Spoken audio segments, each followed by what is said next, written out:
जय Hind friends, welcome back my YouTube channel updated new RRB group D, RRB NTPC and central government exam से जुड़ी पल पल की अपडेट के लिए चैनल को सब्सक्राइब कर लीजिए फ्रेंड्स।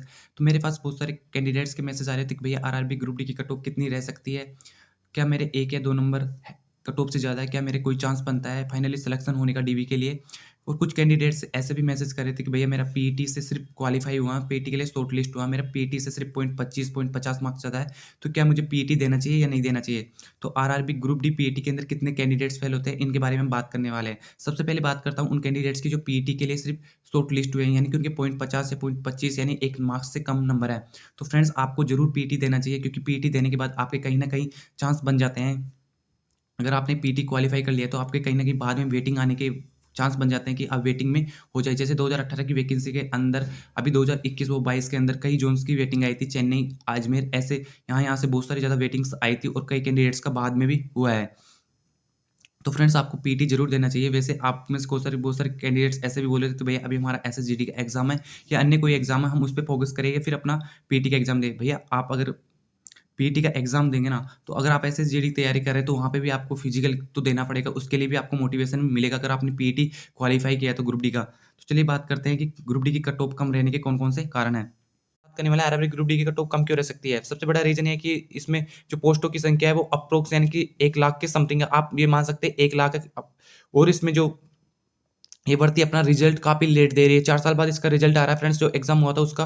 और इसी बीच अन्य भर्तियाँ जो इसी के साथ शुरू हुई थी, इसी के बाद या इसके बाद शुरू हुई थी, एनटीपीसी, एसएसजीडी, एसएससी की अन्य एग्जाम और स्टेट एग्जाम वो क्लियर हो चुकी है। उनमें ज़्यादातर कैंडिडेट्स जो इनका अच्छा खासा स्कोर था आरआरबी ग्रुप डी का, जिन्होंने पीईटी दिया था, उनका फाइनल रिजल्ट उन वैकेंसीज में हो चुका है और वो कैंडिडेट्स अब आरआरबी ग्रुप डी का पीईटी नहीं देने वाले फ्रेंड्स। वो कैंडिडेट्स अब उन वैकेंसीज को ज्वाइन करने वाले हैं। तो एनटीपीसी की बात करते हैं तो इसके अंदर अप्रोक्स 35,000 के समथिंग वैकेंसी थी। लेवल 5 और लेवल 6 की वैकेंसी बात करें तो ये वैकेंसी लगभग 25,000 के समथिंग थी। तो ज़्यादातर कैंडिडेट्स लेवल 5 और 6 का रिजल्ट आ चुका है, तो कैंडिडेट्स को ज्वाइनिंग दी जा रही है। तो वो कैंडिडेट्स आरआरबी ग्रुप डी के अंदर इंटरेस्टेबल नहीं है फ्रेंड्स। तो आरआरबी एनटीपीसी लेवल 3 का भी रिजल्ट आने वाला है। सिलीगुड़ी जोन ने अपना रिजल्ट डिक्लेयर कर दिया है, तो मेरा फाइनली आरआरबी सिलीगुड़ी जोन से लेवल 3 में हो चुका है। तो फ्रेंड्स, मैं आरआरबी ग्रुप डी के एग्जाम पीईटी एग्जाम नहीं देने वाला। उसी प्रकार एसएससी जीडी के अंदर 24,000 वैकेंसी थी, उसमें भी एसएसजीडी कैंडिडेट्स को अब फाइनली ज्वाइनिंग दी जा चुकी है आरआरबी ग्रुप डी का रिजल्ट आने से पहले। तो वो कैंडिडेट्स अब एसएसजीडी यानी कि अपनी फोर्सेज को छोड़कर नहीं आने वाले, क्योंकि उन फोर्सेज के अंदर आपसे बॉन्ड भरवाया जाता है। तो वो मतलब कि एसएसजीडी कहीं ना कहीं आरआरबी ग्रुप डी से बेटर जॉब है, तो कैंडिडेट्स उसको छोड़कर वैसे भी नहीं आने वाले। तो फ्रेंड्स, और अन्य एसएससी के exam, SSC CHSL, SSC GL, MTS, SSC JN और एसएससी के और भी एग्जाम थे, जिनका एग्जाम बहुत सारे कैंडिडेट्स का क्लियर हो चुका है और एसएससी अब उनको ज्वाइनिंग देने वाली है, या फिर उनका रिजल्ट जिनका अच्छा खासा स्कोर बन रहा है वो एसएससी वाले कैंडिडेट्स अब आरआरबी ग्रुप डी का पीटी नहीं देने वाले फ्रेंड्स। ऐसे ही स्टेट के अंदर बात करें तो स्टेट पुलिस, स्टेट पटवारी, स्टेट वीडियो, स्टेट टीचर्स के एग्जाम, स्टेट के बहुत सारे और भी एग्जाम है। तो अलग अलग स्टेट्स के कैंडिडेट्स भी अब इसमें इंटरेस्टेबल कम होंगे, जिनको अब ज्वाइनिंग मिलने वाली है, जिनका कहीं ना कहीं फाइनल सिलेक्शन हो चुका है। तो फ्रेंड्स, बात करते हैं एनटीपीसी के कैंडिडेट्स की, तो एनटीपीसी के अंदर कम से कम जिन कैंडिडेट सभी लगभग एनटीपीसी सभी कैंडिडेट्स ने आरआरबी ग्रुप डी के अंदर फॉर्म फिल किया होगा, तो हम ऐसे मान के चलते हैं कि लगभग 15,000 कैंडिडेट्स आरआरबी ग्रुप डी के अंदर भी एनटीपीसी वाले पास आउट है। तो 15,000 कैंडिडेट्स आरआरबी एनटीपीसी वाले इसके अंदर नहीं जाने वाले। वैसे एसएससीजीडी के अंदर बात करें तो 24,000 की वैकेंसी, तो लगभग 4,000 कैंडिडेट्स कम से कम आरआरबी ग्रुप डी के पीईटी के अंदर पास होंगे। तो 4,000 कैंडिडेट्स। वैसे मेरा एसएससीजीडी के साथ आरआरबी ग्रुप डी और एनटीपीसी तीनों ही एग्जाम क्लियर है। और फ्रेंड्स, इसके साथ मेरा स्टेट पुलिस का एग्जाम भी क्लियर। तो मैंने एसएसजीडी ज्वाइनिंग नहीं की, मैं एनटीपीसी ज्वाइन करने वाला हूँ, क्योंकि मेरा अच्छा स्कोर था, इसलिए मैंने उस वक्त एसएससीजीडी का ज्वाइनिंग छोड़ दिया था। तो बात करते हैं एसएससी के अंदर और एग्जाम थे, सीएचएसएल, सीजीएल, एमटीएस और एसएसजेएन। ऐसे बहुत सारे कैंडिडेट्स हैं जिनका 2020 और 21 का अब फाइनली रिजल्ट आ चुका है। तो वो कैंडिडेट जिनके अच्छे मार्क्स बन रहे हैं वो भी नहीं जाने वाले। तो आप ऐसे मान सकते हैं 2,000 कैंडिडेट एसएससी वाले और भी हैं जो इस एग्जाम का पीटी नहीं देने वाले। स्टेट्स की बात करें तो अलग अलग सभी स्टेट्स के अंदर लगभग 20,000 कैंडिडेट्स ऐसे होंगे जो ये एग्जाम तो पास किया होगा पर वो पीटी देने नहीं जाने वाले, क्योंकि उनका कहीं ना कहीं अलग अलग कोर्सेज के अंदर हो रखा होगा। जैसे मैं बात करता हूँ, मेरे कई फ्रेंड्स का राजस्थान पुलिस के अंदर हो रखा है, राजस्थान वीडियो के अंदर हो रखा है, और एसएससी जीडी के अंदर, एसएसएफ के अंदर और असम राइफल के अंदर हो रखा है। तो ऐसे बहुत सारे कैंडिडेट्स हैं जिनका अलग अलग वैकेंसीज में चयन हो रखा है, तो वो इस एग्जाम को नहीं ज्वाइन करने वाले फ्रेंड्स। उन कैंडिडेट्स को मान लेते हैं, स्टेट वाले को लगभग उनकी संख्या होगी 14,000 कैंडिडेट्स कहीं ना कहीं सिलेक्ट हो चुके होंगे फ्रेंड्स।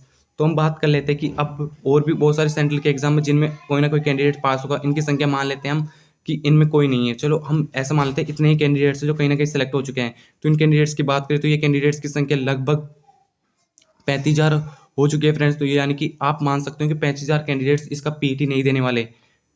तो बचे कितने कैंडिडेट? 2,65,000 कैंडिडेट्स ही फ्रेंड्स इसका पीटी देने जाने वाले हैं। तो पीटी देने वाले कैंडिडेट्स के अंदर से हम 2019 के डाटा की बात करें तो आरआरबी ग्रुप डी के अंदर अलग अलग जोन से अलग अलग कैंडिडेट्स इस एग्जाम के पीटी में फेल हुए थे। तो परसेंटेज की बात करें तो अलग अलग जोन से कहीं 25%, कहीं 30%, कहीं 35%, कहीं 40% तक कैंडिडेट्स पीटी के अंदर फेल हुए थे। तो हम इस बार मान सकते हैं कि पीटी के लिए कम टाइम मिला है तो कैंडिडेट्स इस बार ज़्यादा फेल होने की संभावना है फ्रेंड्स।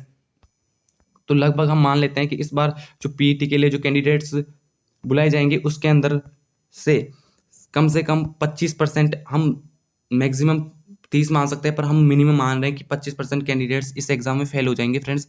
तो अब कितने कैंडिडेट्स बचेंगे हम इसे कैलकुलेट करेंगे तो लगभग ये 66,250 आएगा, यानी कि अप्रोक्स वैल्यू आएगी 66,250 कैंडिडेट्स पीईटी के अंदर डिस्क्वालीफाई हो जाएंगे। तो हम इसे एक एक्यूरेट डाटा के रूप में ले सकते हैं। लगभग 65,000 कैंडिडेट्स पीईटी के अंदर फेल हो जाएंगे फ्रेंड्स। तो बाकी बचेंगे कितने कैंडिडेट्स? तो बाकी 2 लाख कैंडिडेट्स ही ऐसे होंगे जो पीईटी क्वालिफाई करेंगे और इन्हीं कैंडिडेट्स के अंदर से आपकी फाइनल मेरिट बनने वाली है फॉर डीबी एंड मेडिकल के लिए। तो इन कैंडिडेट्स में से लगभग आपको डीबी और मेडिकल के लिए 1.05% कैंडिडेट्स बुलाया जाएगा 2 लाख का। तो हम कह सकते हैं कि जो आपकी कट ऑफ बनने वाली फ्रेंड्स वो कहीं न कहीं आपकी ज़्यादा कट ऑफ नहीं बनेगी। जिन कैंडिडेट्स के 3 नंबर से कम है, उतनी ही कैंडिडेट्स की पॉसिबिलिटी कि 3 नंबर से ही कम आपकी कट ऑफ जाए। क्योंकि आपका जो पेपर का लेवल था वो मॉडरेट लेवल का पेपर था, मॉडरेट से हार्ड लेवल का पेपर था। इसीलिए जो पीटी के लिए कट ऑफ गई है वो भी बहुत कम गई है फ्रेंड्स सभी ज़ोन से। और फाइनली ज़्यादातर कैंडिडेट्स इसके अंदर से भी ऐसे होंगे जो अच्छे खासे नंबर वाले होंगे जो पीटी के अंदर फेल हो जाएँगे, और जिनके अच्छे नंबर होंगे वो कैंडिडेट्स पहले ही कहीं न कहीं जॉब में लग चुके हैं। और वो जॉब में लगने वाले कैंडिडेट्स के यही अच्छा स्कोर है और वो कैंडिडेट्स पीटी के अंदर नहीं जाने वाले फ्रेंड्स। मैं अपनी बता दूं तो मेरे 21 से प्लस नंबर ज़्यादा है मेरी कट ऑफ से, तो मैं अपना पीटी नहीं देने वाला क्योंकि मैंने आपको पहले ही बता दिया कि मेरा लेवल 3 के अंदर हो चुका है एनटीपीसी के अंदर। ऐसे ही बहुत सारे कैंडिडेट्स होंगे जिनके अच्छे नंबर है पर वो पीटी देने नहीं जाने वाले हैं। तो आपकी जो कट ऑफ बनने वाली फ्रेंड्स लगभग 3 नंबर के से आसपास ही रहने वाली है।